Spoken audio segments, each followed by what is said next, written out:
Hi, how you doing? This is Sonoria. I'm continuing. I'm on part of my story, part 18. And I lost count on some of the numbers, so I'm going to have to go back and correct that and put which ones go to what number. So as I was saying, I was giving you some background as far as, the guys that I had dated and what I went through with them and how it came to be that I ended up being a single mom with children with different dads. And some people were like, that's kind of like, a hoe. And I'm like, no, I wasn't out there selling my body. I was just in relationships that didn't pan out. And I didn't see the need for me to continue to be in them. So moving right along.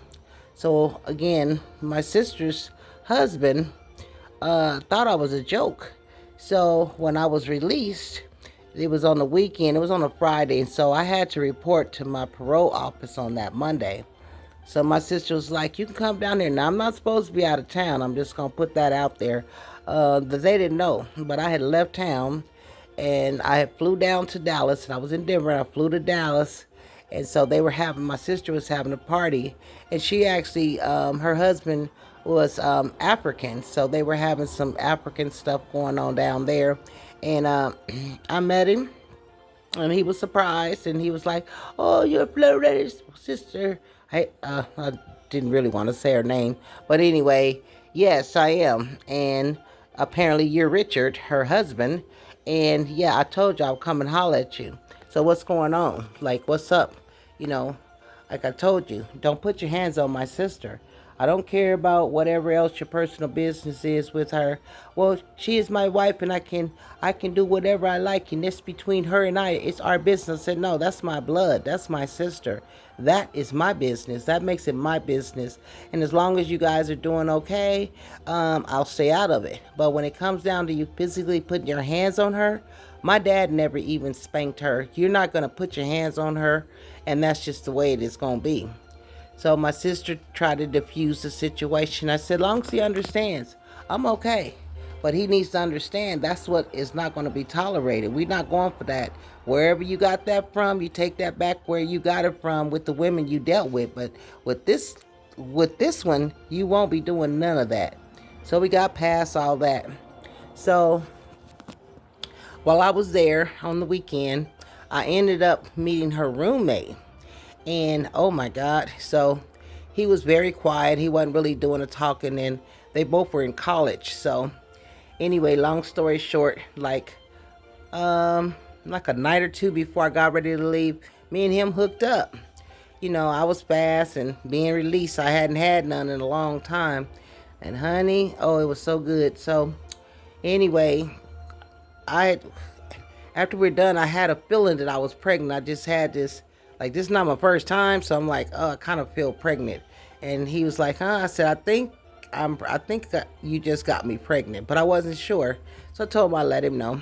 So I goes back to Denver, and Monday I report to the parole office. So I get there and I report and everything. Everything's going good. Everything's copacetic. And then I meet the next man of my life. Oh my God. He was so fine. I'm telling you, I have issues with guys that are fine to me. And he came over and started hollering at me, and I was like, yeah. And he was just as dark as me, so that was like, ooh, yes, okay. Finally got me one that looked like me. Can't be trying to say too much. So me and him hooked up, and I ended up being in a relationship with him. So approximately like maybe 3 weeks later or so, I found out I was pregnant. So I didn't know. I figured that it was the guy that I was with then. That I didn't believe that the one night stand had done anything, but it turned out to be the one night stand. And I was like, I didn't know it right away now. And so me and this guy, we are in a relationship, and I'm pregnant, and we're both believing that it's his child. And even when I had him, his mama came to the hospital, and he was there, and he signed the birth certificate with his last name and everything. And so that was a son. That was another son. And after this son, a year later, I was pregnant again, and it was by the same guy. But it really, I knew for sure it was his. And so he had came over one day to pick up the the brother, the one that I had got pregnant with, and then they didn't look nothing alike, but I still believed that he was a father, and he believed he was a father. And then he had this girlfriend that told him, that baby ain't none of yours. Females is always in the mix of some stuff. So I was like, we both thought it was, so it wasn't a big deal. It wasn't like I was trying to be sneaky or nothing. And turns out he came over and he she didn't convince him the baby's not his and he don't look like him, and the second one looks just like him, dark like us both. And so the other one was brown complected, so it was like, I don't think that one's yours. So long story short, he came over and he was like, and so my son went to him and was like, daddy, daddy. And he opened the door and he said, I ain't your daddy. You better find out who it is and stuff. And I was like, that was so cruel. And the baby's not knowing. He don't know nothing because we didn't even know nothing for sure. And I just thought that was really cruel. And I really had a lot of animosity toward him after that because my son had to deal with rejection and not understanding that and why and what's going on. And it's like, that's not a way to handle that. So anyway, so me and him definitely wasn't talking after that. And so the other son happened to be his, and so we named him, and so I had another son. So after that son, I just continued on, and years down the road, a couple years later, I got pregnant again by another guy.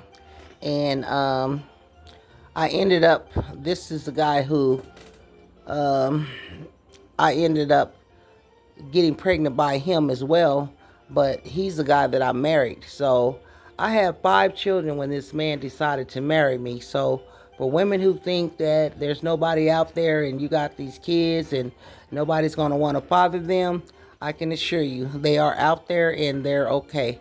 Oh, I ran out of time. Okay, I'll be back. Okay.